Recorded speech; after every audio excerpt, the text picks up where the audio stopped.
Apolline de Malherbe, bonjour Apolline. Bonjour Jean-Jacques. Le retour de Jean-François Copé, qui publie un livre. Qu'est-ce qu'il vise, Jean-François Copé? Il vise la présidence de la République, ni plus ni moins. C'est clair, c'est pas dit évidemment de manière aussi franche, mais c'est absolument limpide. Il sera au primaire. Il sera au primaire, en tout cas, si les options qu'il imagine se développer se développent. Je vous explique. Il était sorti de l'UMP en mai 2014, souvenez-vous, après le scandale Big Malion, et il dit dans son livre, ce sont ses mots, son vocabulaire, qu'il avait été poignardé, laissé pour mort, revenu de l'enfer, et il dit aujourd'hui, ce n'est pas le même homme que vous avez en face de vous. Encore un qui dit qu'il a changé. Oui, il dit, encore un, oui, il dit qu'il a revu tous ses bourreaux. Oui, ses bourreaux, c'est son mot. Fillon, Wauquiez, Pécresse, NKM et Sarkozy. Eh ben Sarkozy, il n'en parle pas parce que visiblement, justement, il ne se parle plus. Mais un des proches de Nicolas Sarkozy l'a vu la semaine dernière et m'a confié, je l'ai trouvé mieux, Jean-François Copé mieux, parce que lucide sur son cas. C'était pas franchement sympathique. Et puis,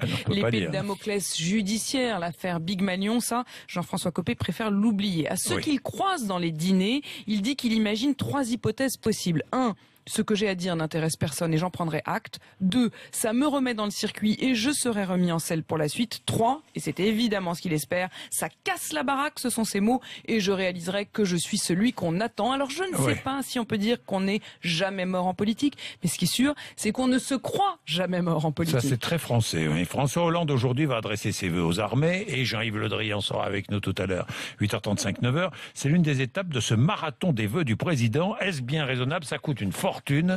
Oui. Eh bien, je ne résiste pas à l'envie de vous décliner le programme. Outre les vœux aux armées, il y a eu les vœux aux forces de sécurité, les vœux aux autorités religieuses, les vœux au Conseil constitutionnel, au corps constitué, aux assemblées, les vœux au territoire, ce sera à Tulle, les vœux aux acteurs de l'entreprise et de l'emploi, les vœux au corps diplomatique. Et puis lundi, le 11 janvier, c'était à la jeunesse et aux forces de l'engagement.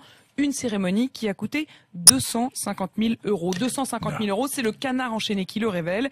La location de l'amphithéâtre de la Maison de la Radio, un orchestre, 250 000 euros donc. Et puis il y a toutes ces cartes de vœux. Alors pour ceux qui nous regardent sur RMC Découverte, j'en ai apporté un certain nombre de toutes celles que je reçois. Je ne sais pas. Vous avez des amis, Apolline. Vous avez des amis ou Apolline? Moi j'ai vaguement reçu 2 textos. Alors vous verrez. Regardez là, l'argent, notre argent, où passe notre argent? Ça m'énerve. Je le jette. Les cartes de vœux d'Apolline. Ne soyez pas alors, qu'est-ce qu'il vous écrit, Jean-Jacques? Mais effectivement. Chère Apolline, amicalement, oh là là. Amicalement, vous voyez, la plupart, en fait, on se rend compte. Alors, celle-ci est intéressante. Regardez, vous pouvez l'ouvrir. Ce sont des cartes postales. Voilà, donc, ça n'est pas la plus simple. C'est celle de Bruno Leroux. Donc, vous le voyez, celle-là, elle effectivement. vous coûter une fortune. Et Bruno Leroux, il a de l'argent. Ah, mais j'en ai vu traîner dans la rédac de celle-là. Meilleurs vœux. Mais au fond, on peut quand même se demander si à l'heure de l'Internet, comme on dit maintenant, eh bien, si à l'heure de l'Internet, au fond, par mail, ça ne serait pas mieux. Mais je ne veux pas paraître ingrate. Donc, je dis quand même merci pour vos bons vœux. Merci, Apolline. Il est 7h25.